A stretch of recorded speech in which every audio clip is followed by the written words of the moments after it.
In January 1959, 9 of the Soviet Union's most experienced young hikers set out for a mountain called Otorten in the Ural Mountains. They were not beginners, they were not reckless, they were trained athletes with years of extreme mountain experience. None of them came back.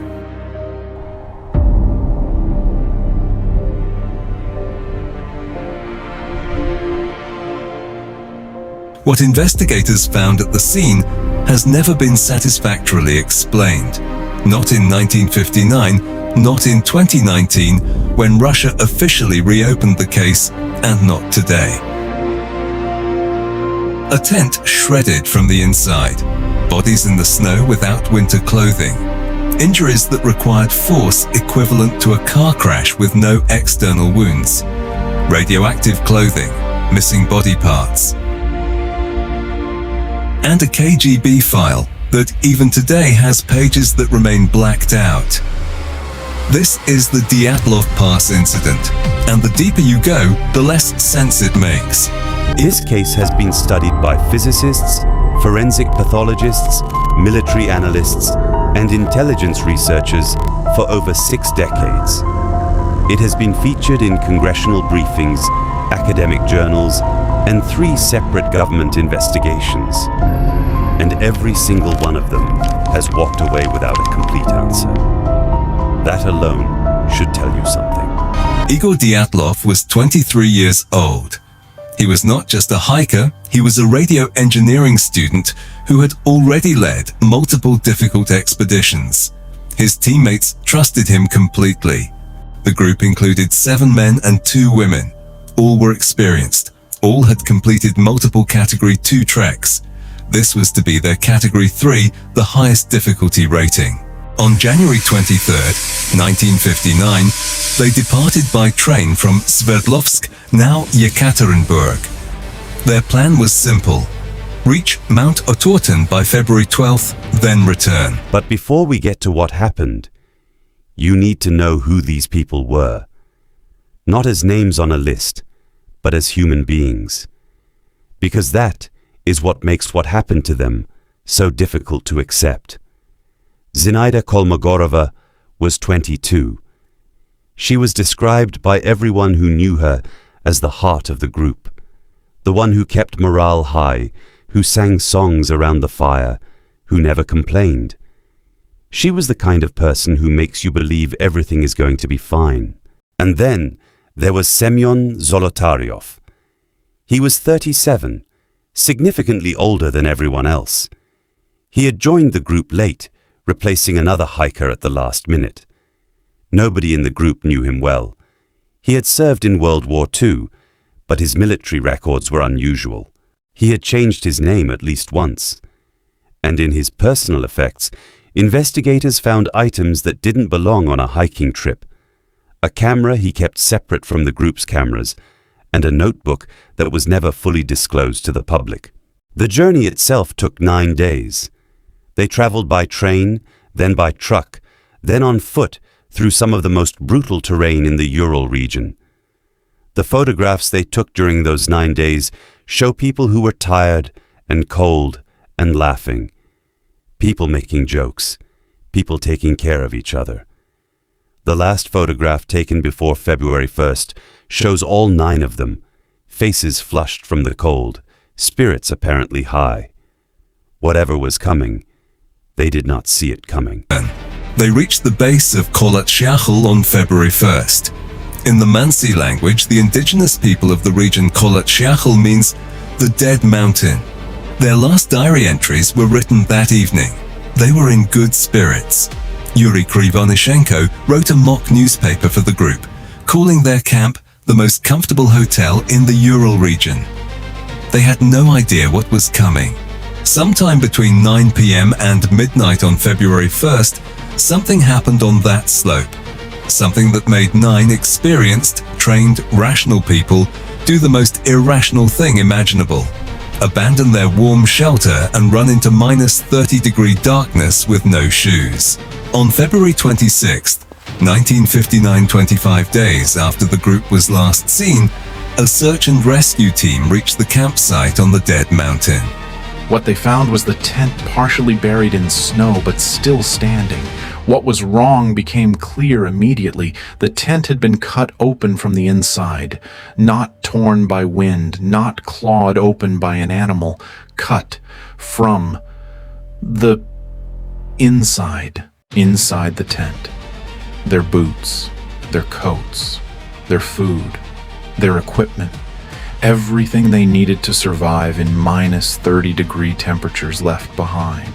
Leading away from the tent, in the snow, 9 sets of footprints, walking, not running down the slope toward the tree line, 1.5 kilometers away. At the tree line, they found the first 2 bodies, Yuri Doroshenko and Yuri Krivonishenko. They were in their underwear, under a large Siberian cedar tree. The lower branches of the tree were broken up to 5 meters high. They had tried to climb it. Their hands were burned. There had been a fire, but the fire had been too small to survive the night, and they had not left to find more wood. Between the cedar tree and the tent, they found 3 more bodies: Igor Dyatlov himself, Zenaida Kolmogorova, and Rustem Slobodin. They were spread out across the slope, each one further from the tree, each one closer to the tent. They had tried to crawl back. Their postures showed they had been crawling toward the tent when they died. They had tried to go back. They never made it. The remaining 4 were not found until May 4th, 2 months later. A probe sank through the snow in a ravine 4 meters deep. They were down there. All 4. The group had cameras, several of them. The search team recovered those cameras from the tent, and the film inside was developed. The photos from the final hours before the incident are ordinary. People setting up the tent, people eating dinner, and then a final frame, taken in complete darkness. A blurry, unidentifiable image captured by someone pointing the camera at something outside the tent. That photograph has never been explained. Nobody knows what the camera was pointed at, or who pressed the button. Here is something the official investigation barely mentioned, and which most documentaries omit entirely. When the first 5 bodies were found, the 4 in the ravine were still missing. When those 4 were finally recovered 2 months later, investigators noticed something strange. Dubinina and Zolotaryov were wearing items of clothing that had been cut from the bodies of Doroshenko and Krivonishenko, the 2 found dead near the cedar tree. They had taken clothing from their already dead companions, which means those 4 were alive long enough in that ravine to find and strip the dead and dress themselves. How long did they survive down there? Nobody knows. They had also built a shelter. In the ravine, beneath 4 meters of snow, investigators found evidence of a makeshift den. Branches arranged to create insulation, clothing used as bedding. These were not people who died in blind panic. These were people who survived the initial terror, who tried to organize, who tried to live. And whatever killed them, it killed them anyway. In a shelter they built with their own hands, in the dark, under the snow. This is where the Dyatlov case stops being a tragedy and becomes something else entirely. Because the autopsies revealed injuries that the forensic experts at the time said they had never seen before and couldn't explain. Lyudmila Dubinina, 20 years old, 10 broken ribs on her left side, 9 broken on her right. Her tongue was missing, her eyes were missing, her lips were missing. The lead forensic expert stated that the force required to cause those rib fractures was equivalent to a high-speed car crash. Yet there were no external wounds, no bruising on the skin above the injuries. The force had come from inside. Semyon Zolotaryov, also missing his eyes, also missing his eyebrows, multiple broken ribs. Zolotaryov was 37, significantly older than the others. He was a veteran of World War II. He was also, investigators later discovered, not who he claimed to be. Nikolai Thibault Brignol had a massive skull fracture, the kind caused by a high-velocity impact. No corresponding wound on the outside of his head. The forensic conclusion at the time, the injuries were caused by an unknown compelling force. That is a direct quote from the official Soviet report. Unknown, compelling, force, and then there was the radiation. 3 of the hikers' garments tested positive for radioactive contamination, significantly above background levels. The Soviet authorities' explanation? The hikers may have worked with radioactive materials before the trip. No follow-up, case closed. And the skin. Several of the hikers had an unusual orange-brown discoloration of their skin. Soviet pathologists recorded it. No explanation was ever given. There is one detail about the bodies that sounds like evidence of panic, but which forensic scientists now recognize as something else entirely. Several of the hikers found near the cedar tree had removed their own clothing before they died. Not their coats, their thermal underlayers. In sub-zero temperatures. This sounds insane, but there is a medical explanation. Paradoxical undressing. In the final stages of severe hypothermia, the nervous system malfunctions. The blood vessels in the extremities suddenly dilate, and the body floods with a false sensation of burning heat. People in this state have been documented tearing off their clothing because they genuinely feel, in the moments before death, that they are on fire. Paradoxical undressing explains the missing clothes on some bodies. What it does not explain, what no hypothermia-related process can explain, is the missing tongue, the missing eyes, the shattered ribs without external bruising. These injuries did not come from the cold. They came from something else. And that something else is the question that remains, 65 years later, entirely without answer. Now we get to the part that the Soviet government really didn't want anyone to know about. In the weeks after the bodies were found, the Soviet government did something unusual. They classified the entire investigation. All files were sealed. The families of the 9 hikers were told nothing beyond the fact of their deaths. The pass where they died, Dyatlov Pass, named after Igor Dyatlov, was closed to hikers for 3 years following the incident. No official reason was given.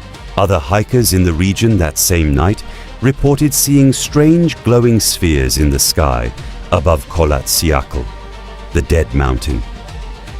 This was reported by multiple independent groups. The Soviet military dismissed it as weather balloons. In 2019, 60 years later, the Russian government announced it was reopening the Dyatlov Pass case.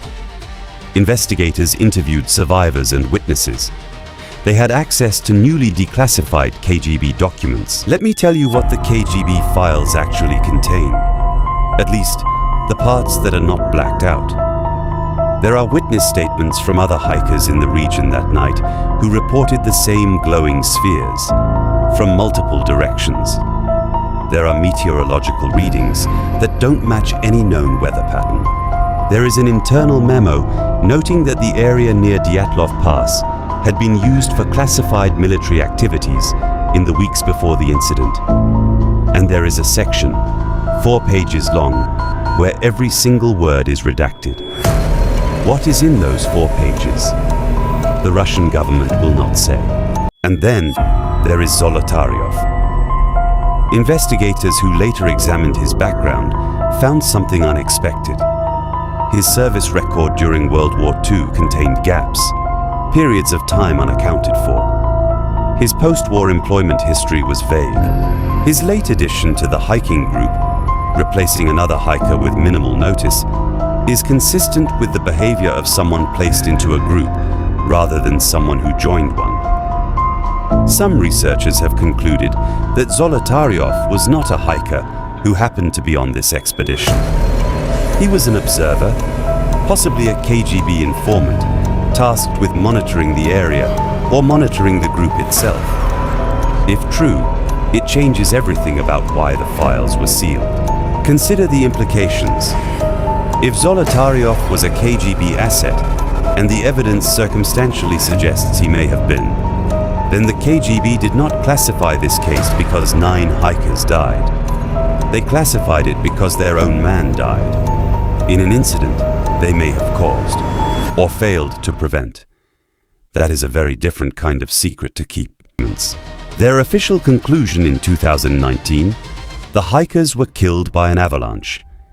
The families of the 9 hikers, who have been fighting for answers for 60 years, rejected this conclusion immediately and completely. Avalanche experts also rejected it. The slope angle was too shallow for a natural avalanche. There was no evidence of avalanche debris at the scene. And an avalanche does not explain the missing tongue. It does not explain the radioactivity. It does not explain the glowing spheres. But here is the part that I keep returning to. Here is the detail that, of everything in this case, I find most disturbing. When the declassified KGB files were finally released to researchers, they were not complete. Multiple pages remain blacked out.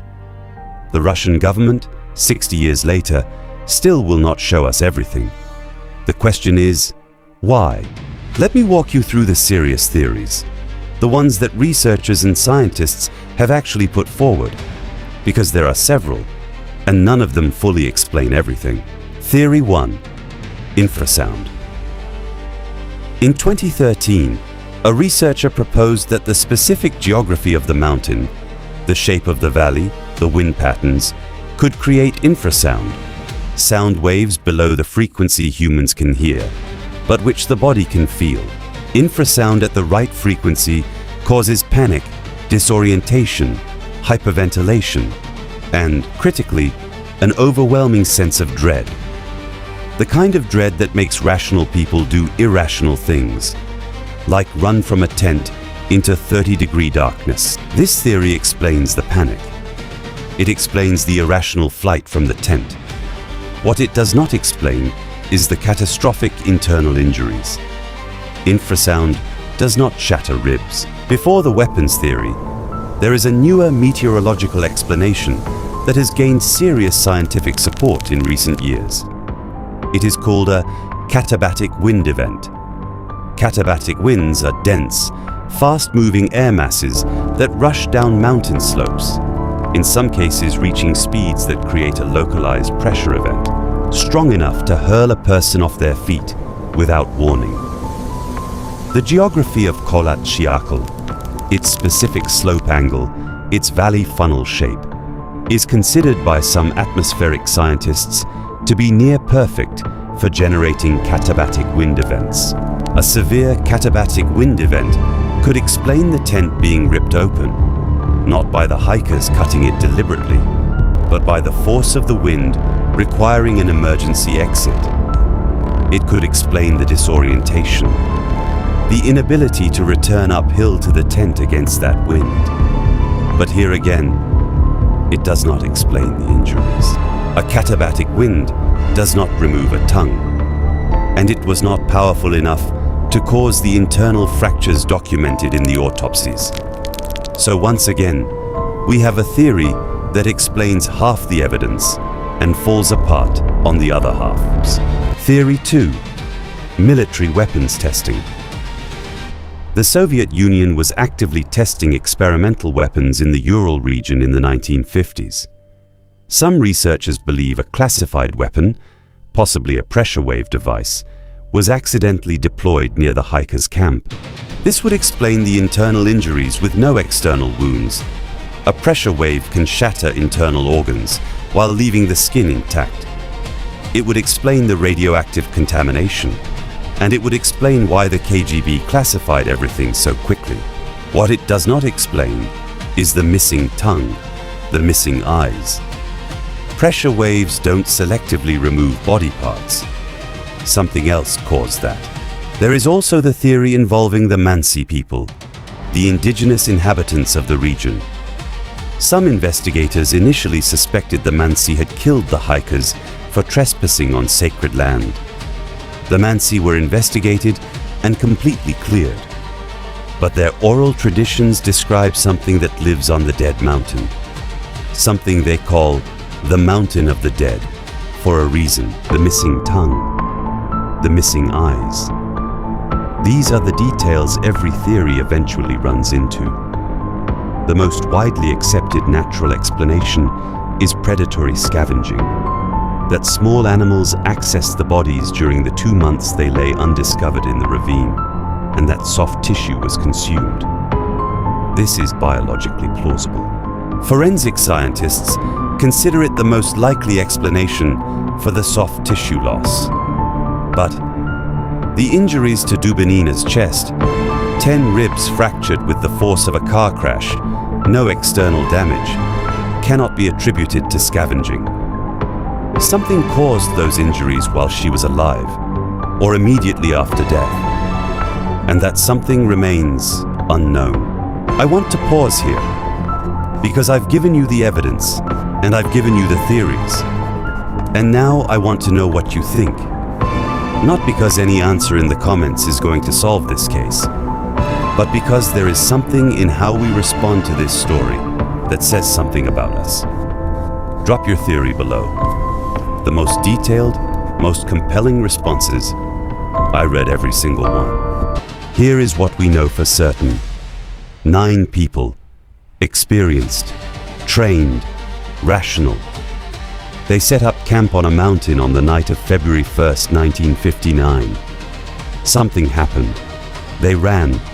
They died. And 65 years later, we still do not know what that something was. The families of the 9 hikers are old now. Some have already died waiting for answers. The ones who remain have one simple request: tell us the truth.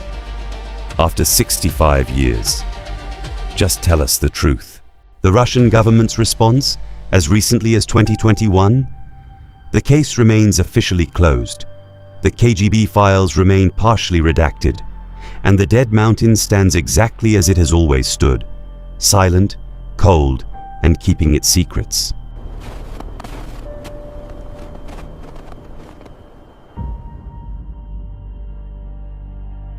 Next week, we're going into another case that government investigators have spent decades trying to suppress.